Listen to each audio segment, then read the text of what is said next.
দেশৰ ৭৮তম স্বাধীনতা দিৱস উপলক্ষে বৃহস্পতিবাৰে গুৱাহাটী ক্ৰীড়া সন্থাৰ উদ্যোগত ৰাধা গোবিন্দ বৰুৱা ক্ৰীড়া প্ৰকল্পৰ নেহৰু ষ্টেডিয়ামত অনুষ্ঠিত প্ৰথম ফ্ৰীডম কাপ ১৫ বছৰ অনূৰ্ধ্ব আন্তঃবিদ্যালয় ফুটবল প্ৰতিযোগিতাত চেম্পিয়নৰ ট্ৰফি অৰ্জন কৰে বৰসজাই উচ্চ মাধ্যমিক বিদ্যালয়ে।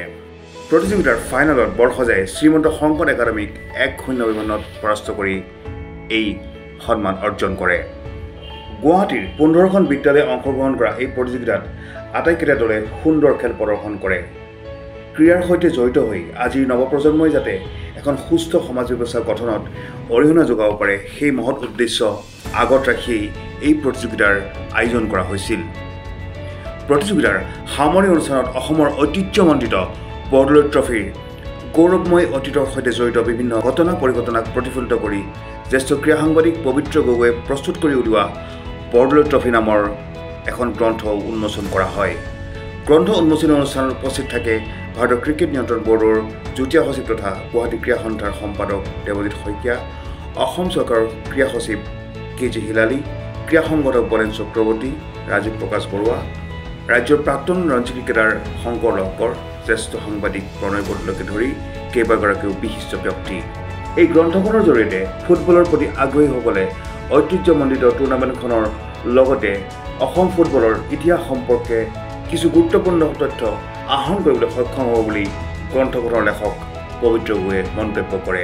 বৰদলৈ ট্ৰফি আচলতে কি অসমৰ এটা জাতীয় অনুষ্ঠান বুলি আমি গণ্য কৰোঁ।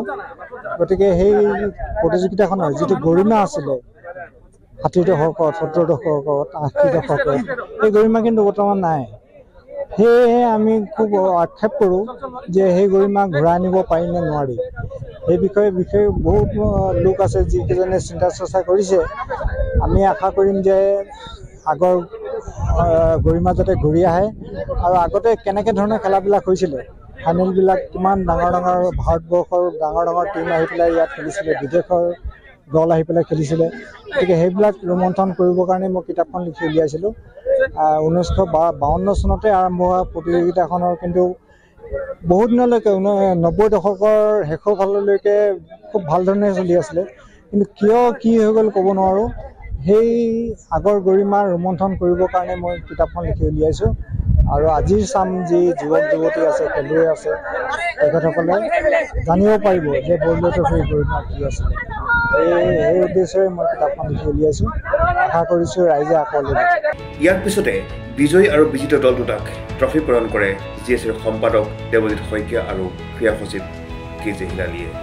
আন্তঃবিদ্যালয় ভিত্তিক এনে প্ৰতিযোগিতাই নতুন প্ৰজন্মক ক্ৰীড়াৰ প্ৰতি আকৰ্ষিত কৰি এক সুস্থ সামাজিক বাতাবৰণ সৃষ্টিত সহায় কৰিব বুলি মন্তব্য দাঙি ধৰি ক্ৰীড়া সচিব হিলালীয়ে ইয়াৰ বাবে উদ্যোক্তা গুৱাহাটী ক্ৰীড়া সন্থাক ধন্যবাদ জ্ঞাপন কৰে।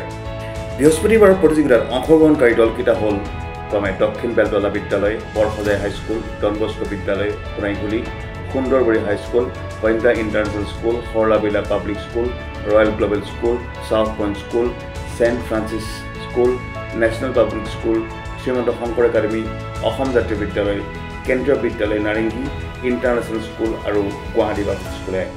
News desk report, Olympia sports.